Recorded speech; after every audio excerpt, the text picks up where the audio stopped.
Hello everyone and welcome to our socially distanced production here at the WJHI studios. I'm Clay Abels today with our Jeffersonville Wrestling Coaches Show. Alongside me I have the head coach of Jeffersonville Wrestling, Coach Danny Struck. How are we doing today, sir? Fantastic. Excited to have you in, and I want to start with this. As you get ready to start your season, you're already 1 week in here throughout the start. I'm going to go back in time a little bit. This is your 20th year here at Jeffersonville. 20th year, yeah. 20 years as a Jeffersonville Wrestling coach. How did we get to this point, I guess, is where to start. Did you ever imagine 20 years of coaching here at Jeff High? I know a little bit on your background. You're from Jennings County area, correct? Yep. So you're from there. Tell us, how did you first get to Jeff High and how this has all come about that you're now the longest tenured coach here in the school? Oh, man. That's a funny question. So I was in Greencastle, Indiana. Absolutely loved it. But I was the youngest teacher in the whole school corporation, and they had cutbacks. This is the 90s, right? Late 90s. I'm old. And they had teacher cutbacks. Internet was still like, some high schools had internet, some didn't. So when I got cut, and they gave me a contract that says you could come back in a year, I drove all over the country looking for a job. And I drove to I was in Raleigh, North Carolina, right? North Carolina. Yeah. And interviewed at a school, which won state the next year. So I was like, dang, so they were really good. They won state the next year. On the way home, I crossed the bridge, and I thought, I got my resume. I actually drove to Key West on this trip too. Spilled gas from the gas can because me and my brother ran out of gas on the trip. And I turned in the resume to their superintendent that was all soaked in gasoline. So this is 1999. I'm 24 years old. So I come across the bridge into Jeffersonville. I walk into the athletic office. Ralph Scales, if you remember Ralph. I'm betting Ralph watches these. Ralph was the AD. I'd never met him, and I handed him my resume, and he just looks up over his glasses and says, hey, you want to be our head wrestling coach? And I was like, I'm just looking for a teaching job. And he says, well, can you coach football? And I was like, yeah, I played high school football. I coached football at my last job. And so he's on the phone. I still don't know who he was talking to. Or no, I don't know who he was talking about. But he says, hey, who should I hire? Danny Struck or the other guy? And I hear the guy say, the other guy. And it happened to be my high school football coach on the phone. I don't know who else was who the other guy doing was. it. But he was a guy named by the name of Rock Hurley. Rock was All-American in football, and he was an assistant coach at Jeffersonville and moved to Jennings County. So they're on the phone. And if I wasn't in that place at that time, I probably wouldn't have had the job here. And by the end of the day, I interviewed here, did a lesson in a history classroom. They said, can you do a lesson? So I taught a class. You taught a class on the day you came in for the interview? Yeah. Wow. So then I drove to my parents' house in Jennings County, and by the time I got there was a message on their answering machine, would you like to teach? So I came back the next day, and actually, that was the day I met Jeremy Stewart, our assistant principal, principal of one of our academies, and we've been friends ever since, and that's how I got my job. And I never intended on staying, to be honest. And 1 year in, Greencastle calls back and says, hey, your job is open, and I had to make a real hard decision because I loved teaching in Greencastle. DePaul University was there. It was a fun little small town. And I said, nah, I'm going to try Jeff for a little bit longer. And 20 years later, I'm still sitting here. Wow, that's a wild story. Yeah, you talk about all the way going around, looking at to where you were then and how you are now. How much have you changed as a coach, just from that standpoint? 20 years. I know we talk about philosophies and mission statements, but how much have you changed as a coach from overseeing a wrestling program from then to now? It'd be funny. I'm going to say I'm nicer and I'm more patient. I don't know if any of my kids would believe that, but when my older players come in, wrestlers come in, whether I'm talking football or wrestling, they said, oh, you're so easy on today's kids. I'm sure today's don't think so. But probably what they mean by that and don't see is I used to, early in my career, I wanted to win a little more, and I'd probably let a little more go by.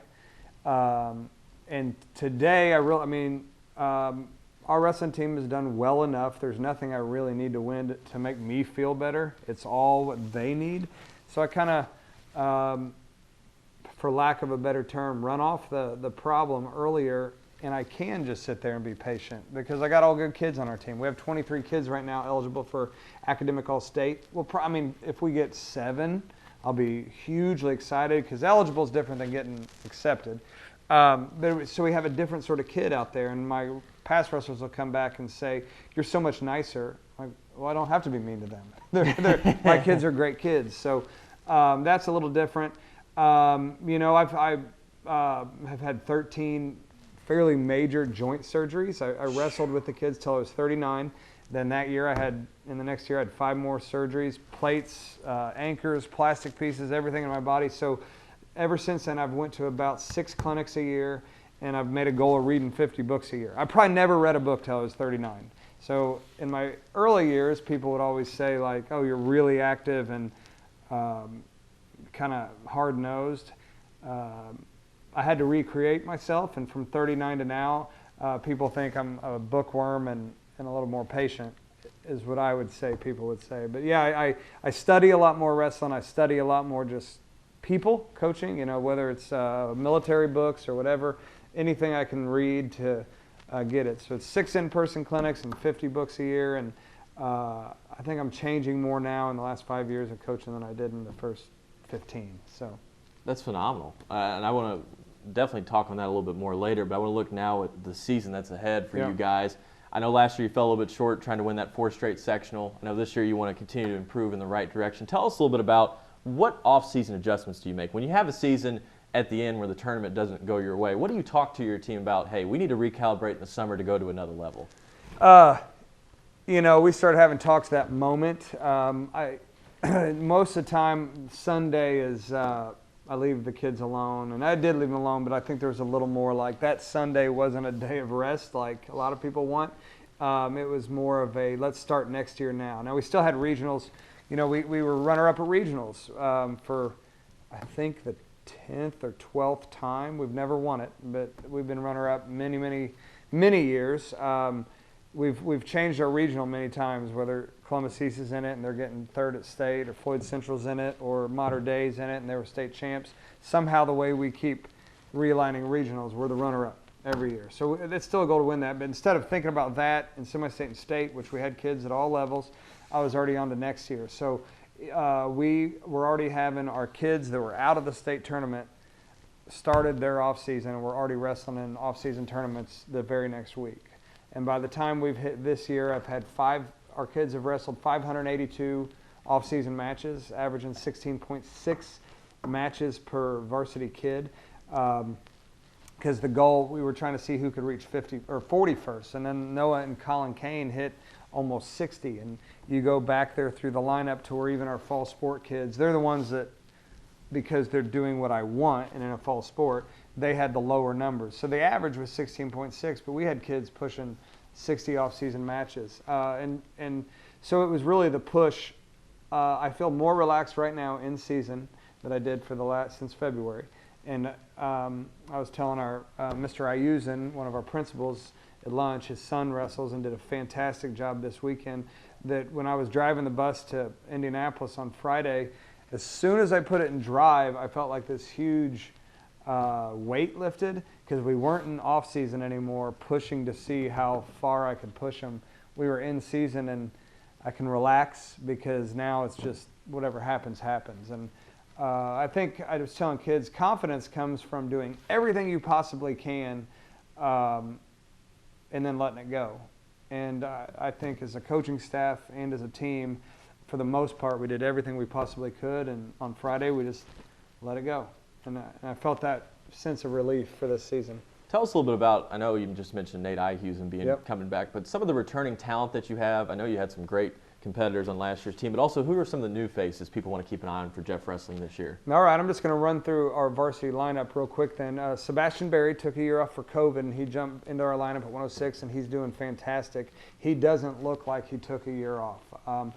And I get it why he took a year off. We're sitting apart for the same reason.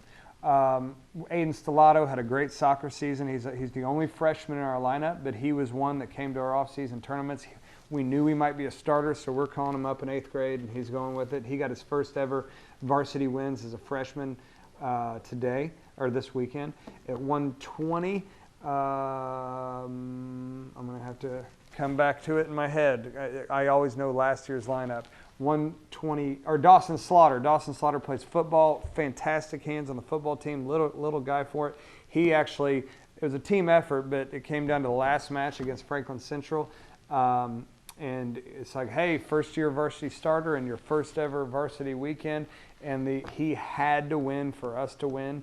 And that sophomore, Dawson, won in overtime. The team lifted him up, had him on their shoulders. My phone was out of batteries, right? I had it recorded. It was pretty awesome. 126, we have returning semi-state qualifier Colin Kane. He put the second most matches in on the team to his brother, who's our 132. Noah Kane. Noah is a first-year varsity starter, but he was behind Connor Gillis last year, who was all-state for us. So people think we have this hole in the lineup, and it is arguably one of our best kids on the team. The two of them wrestled 100. I'm talking fast to get through it. Two of them wrestled 100 matches between the twins. Only reason Colin didn't have as many as Noah is he was wrestling at semi-state in season when Noah was wrestling in off-season tournaments already. So awesome job for those brothers. 138 is Zeke Moon, a football player. He jumped in the lineup for the first time as a sophomore this weekend, got his first varsity win. 145, Bradley Owen is a returning starter. He ran cross country. He got cross country MVP, and he's our starter at 145. He was a regional qualifier last year.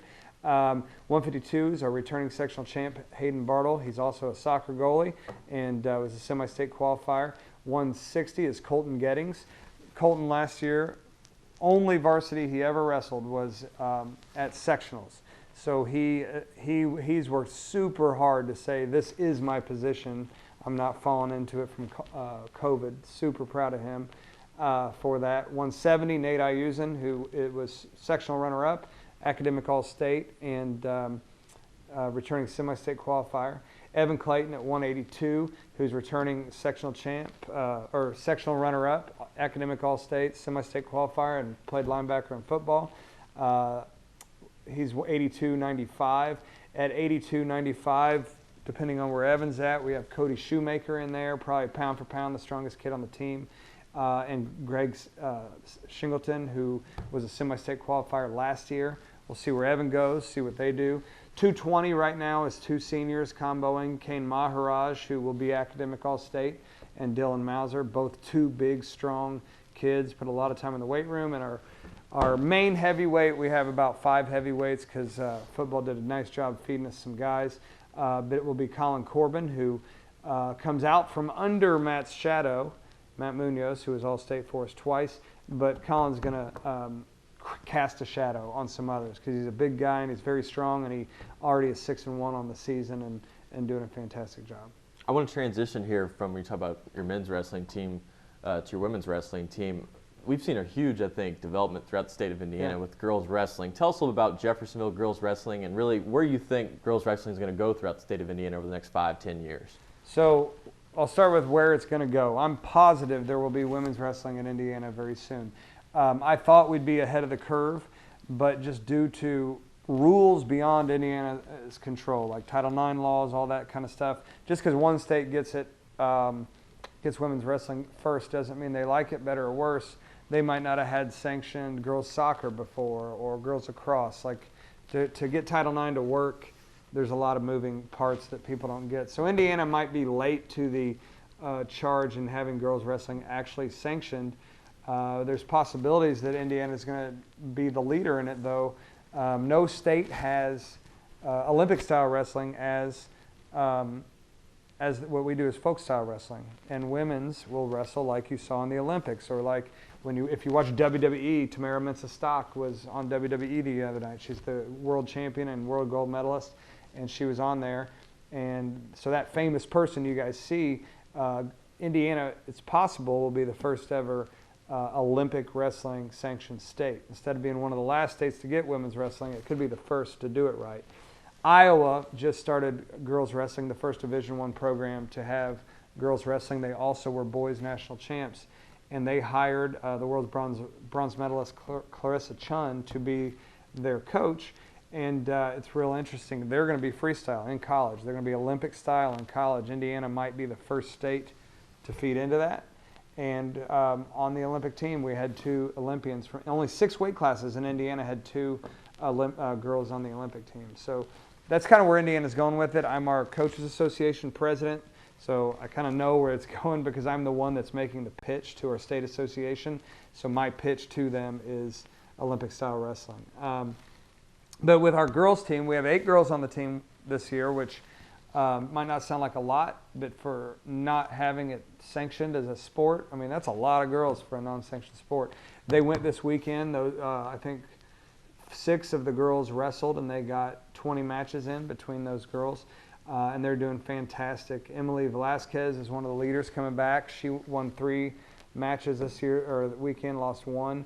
Natalia Carrillo and Mercedes Watson are coming back. They were both academic all-state last year. And then we got about 5 other girls rounding out with them. They're doing a great job. And all those girls, you know, we have Katie Lynn Neese, who played volleyball, and Kalia Bucamp, who actually played football, and Cyan Rogers, who played soccer.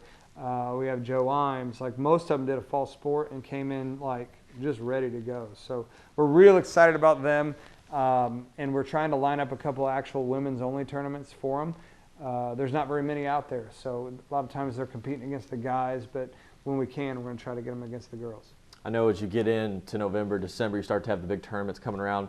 This Wednesday, day before Thanksgiving, you're going to have the Turkey Tussle Tournament. Tell me, how did the name origin start, and then tell us a little bit about the tournament. Well, we used to, when I first started here, there was a tradition of wrestling over Thanksgiving weekend on Friday and Saturday, and I would always have to leave my family, and you know, it's just bad. And then my nieces and nephews start being born, and I want to spend that time with them. So we canceled the tournament because we had never had the varsity lineup in anyway. People were out of town. So we went years with nothing on this weekend, and then school started having Wednesday off. And all my kids were still at practice. So I was like, we might as well have a meet. Who else has Wednesday off? So we bring in Corden, Columbus North, and Jeffersonville. Corden, Columbus North are in our regional. And I just sat there trying to figure out what word sounds good with turkey that means wrestling. And it became the Turkey Tussle. And I almost cringe when I hear it, even though I'm the one that made it up. And yeah, we'll be wrestling here on Wednesday morning, 10 o'clock, probably right on WJHI. And invite you to come watch it because it looks a little better when we got a crowd at the meet. But we get it, it's during the workday, so you'll be able to watch our guys on there. I'm going to go to this because this kind of goes with the turkey theme here on our Jeffersonville Wrestling Coaches Show. As a layman, somebody that never wrestled, tell me about Thanksgiving Day, because a big part of wrestling is certainly cutting weight and staying within your weight. What's the message? I know Tim Dench, who directs the show and runs this program, he's, you know, history known for being a wrestling coach and being really big on cutting weight and staying on weight.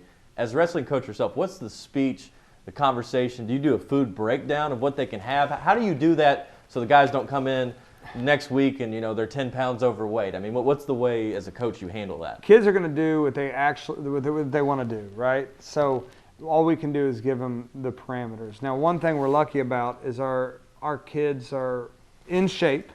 There are 50 plus of them are in weightlifting classes, and as we all know, like, muscle burns more than fat, all that. So it's kind of funny. They can have a big binge cheat meal, and then they're always surprised they come back and they're on weight. Now, they do that 5, 6, 7 times. They do, you know, grandma, grandpa, mom, dad, 4 different dinners on Thanksgiving, and then do it again on Saturday, Sunday. It's different. That doesn't work. They do a cheat meal on Thursday, they're fine. So I don't even really tell them. But when they actually ask, it's the same thing we eat every day. But on our little lists we give them, I'm a big fan, honestly, of the way Weight Watchers does things. Really? Yeah, we can get into a whole show on nutrition with it. But they have what they call 0-point foods. Okay. You can get as much as you want. Turkey would be a 0-point food. Okay. Actually, mashed potatoes without milk or butter on it, and it would be a 0-point food. Your broccoli would be a 0-point food. The ham would be, excluding the honey glaze, but ham would be a 0-point food. So, like, there's many foods, if you would look at that Weight Watchers, and so I do show some of our kids that list, that are considered 0-point foods you can eat all you want. So one, you might weigh a lot the next day, but it just goes away.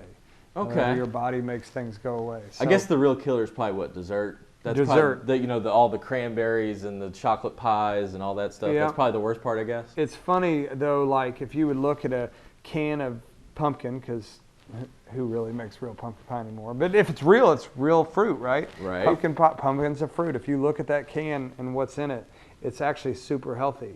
So if you cut the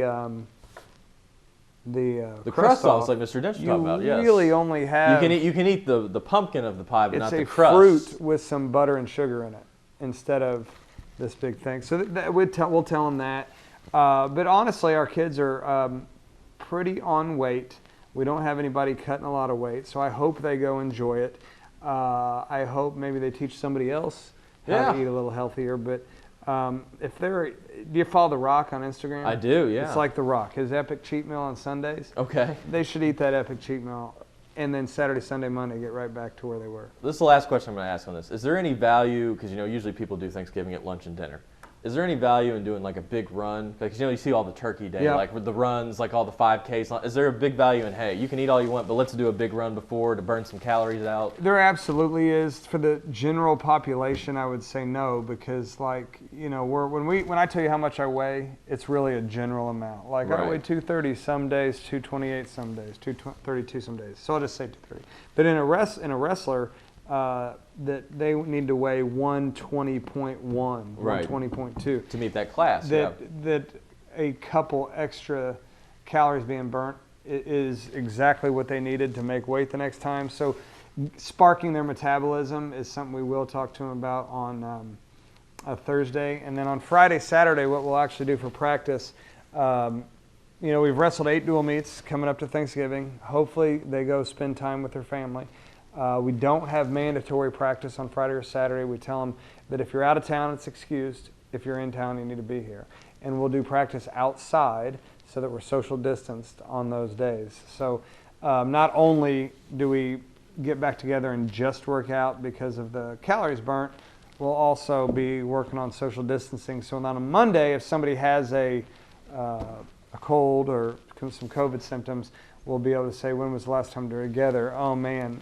You haven't even wrestled one of our own guys since last Tuesday, and we'll really be able to get a good COVID picture. That's smart. I don't like it, but I do think it's actually Coach Somerville.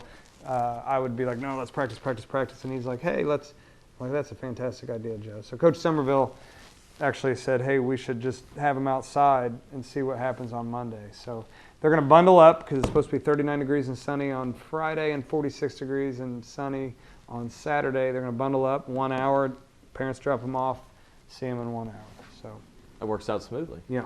Now I'm going to end with this here. Well, this will be our last question or two. A big portion of your program, I know you've been very big on academics and culture, and you've mentioned a little bit throughout the show here today talking about potential academics with academic honor roll and things of that nature and being academic all-state. How have you fostered that culture? What does it take when you look at new coaches coming in? Everybody's obviously worried about winning, and you've had a lot of success with winning, but how do you foster that culture of, hey, we're into not only being an athlete, but we're a student athlete first? How do you do that as a coach? And talk a little bit about the success you've had in academics. We always hope that our kids are better than us. I'm assuming if I was a parent, that's what I'd tell my kids. But I want my wrestlers to be better than I was. And I didn't really, I read the same book for every book report from 2nd grade to 8th grade. And what was the book? Babe Ruth. You read the same book? So great. When I was, how when you were little and your mom would say, my kid's reading above his grade level. For like 5 years, I was above my grade level. And then like the last 3 years, I was when below. you read the same book, it doesn't go up. So in math, same thing. I sat next to one of my best friends, Billy Schneider, and we were the number 1 and 2 kids in a math class. But then when I didn't sit next to him, I was the last kid in that math class. So I try to make my kids be better than us. And I think one of the things when our grades took a turn, I'm not saying this has anything to do with me. I'm carrying the book I'm reading all the time. And I'm talking to kids about what book I'm reading. I bring it to practice. I show excerpts. I have kids in the hallway now ask me for a book recommendation. I think that's, just a small piece, like to have your parents need to have their kids see them reading. My athletes need to see me reading. So on our social media, on our weightlifting class, every book I read, I post to them, and I try to talk to it or give it to somebody. So like the example part, which took me till I'm 45 to be an academic example, but a few years back, we had a real smart class. One of our great supporters here, Terry Masters, sends me a list of our kids' grades every day, and I think doing it first at practice and them knowing we're going to address it instead of it being, hey, practice is over. Oh yeah, grades. The first thing we do at any banquet is we have the kids who have straight A's stand up, or the kids with 3.25 or higher stand up, the kids with 4.0s or higher stand up, and we make sure the most important things happen first. I started doing that about 5 years ago, and that completely changed a lot, because nobody remembers the middle of anything, but you remember the first and the last thing. So parents see that, kids see that. We've started making sure that our kids understand where grades in wrestling can take them. So what I mean by that is I'm having them write colleges. So in my class, which I have 50 plus of our wrestlers in my class, they have to write 3 colleges in 9 weeks. Well, now I have the college coach responding to them, asking them for their GPA, and it makes a kid every 9 weeks go, oh man, if I got to write this guy back, I'm going to have to either lie or write my real GPA. I better get it up, because most people want to tell the truth. So I think putting them in action all the time, having to tell people about their grades is a big thing. I hope it's trickling over to some other sports, because I have 20 sports in class. I think the fact we've had 40 plus kids wrestle in college, and those kids are now of ages to come back. We have Connor Gillis stopping by today. He was academic All-State twice and goes to IU Kelly School of Business. He's down there right now talking to kids about that. Alonzo Shepard's our middle school coach. He was a Lilly Scholar and was academic all-nation in college for IU twice. So I think having people for them to look at and go, you were from Jeffersonville, you made good grades, instead of you were from Jeffersonville, what do you do? It's, we got people in front of them that they go, you were from Jeffersonville, you made good grades, you have a good job. So that's the people I try to put around our kids on the team. But I think for the most part, it's every day making it the first thing we talk about instead of it being an afterthought. But I hope we have 23 eligible this year. If we got 7 academic All-States, I think it would be not only a school record for us, but it might be a state record. And we're in a position right now to have that. So it'd be kind of cool. I hate saying this, but kids are watching it. I hear kids in the hallway joke, and you probably hear this, the dirty J. I hate it. And I don't even like that I said it on TV. I feel like it's a bad word. But I don't let people say that to me. And I don't let our kids say that, and I don't let other adults say that around me. Like, I take great offense to that. I've lived here for 20 years. People say, you're from Jennings County. I'm like, no, I graduated there when I was 18 and left. I've been here since my 20s. I'm 45. And so I tell my kids, like, there are people that see Jeffersonville as the list of schools. Like, they had 6 academic All-States. Some school up north that's never heard of us that looks at that list, that's how they look at Jeffersonville.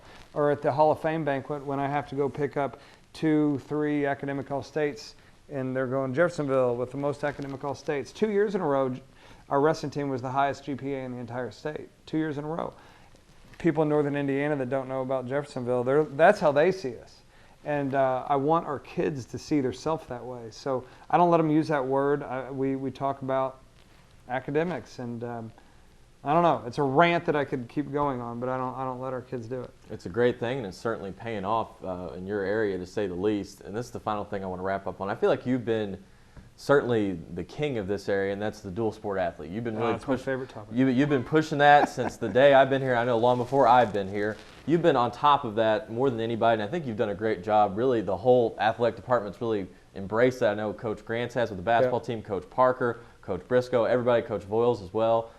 Tell me, when you get to wrestling season, we obviously know the benefits of, staying in shape all year long, but when you get to wrestling season, where do you see the benefits of somebody that was on the football team or maybe somebody that was on the volleyball team? How do you see that pay off on the wrestling mat when it's time, being in shape, not just from when you got them in shape, but even before that? I mean, I call myself our strength coach, right? I'm in the weight room every single day with kids, and I have 230 kids in class. And you'd think I just want them to lift, like, hey, when you're doing sport, lift weights all the time. But there's nothing that beats competition. And for like wrestling and football specifically, it's competing in hand-to-hand combat with somebody else. So the iron in the weight room doesn't fight back. It doesn't talk to you. It doesn't talk trash to you. And you can always find a way to beat it. Like people say you can't, but I can leverage this up and do.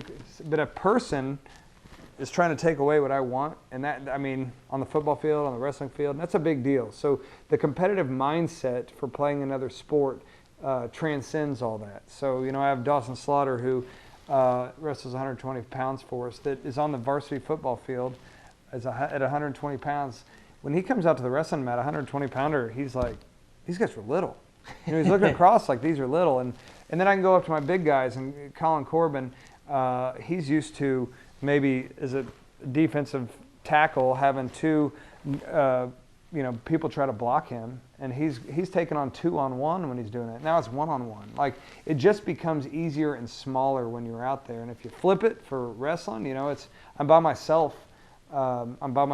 This is me. I don't have anybody to blame. It goes back and forth. It transcends. And then for most sports, to be super good at it, any athlete I know for myself, like before I was told about my injuries, when I would do Ironmans or marathons, like there's always a super dark place in your brain that any good athlete goes. Like, man, I don't want to do this today. I don't want to get up. It's overtime. I don't want to keep going.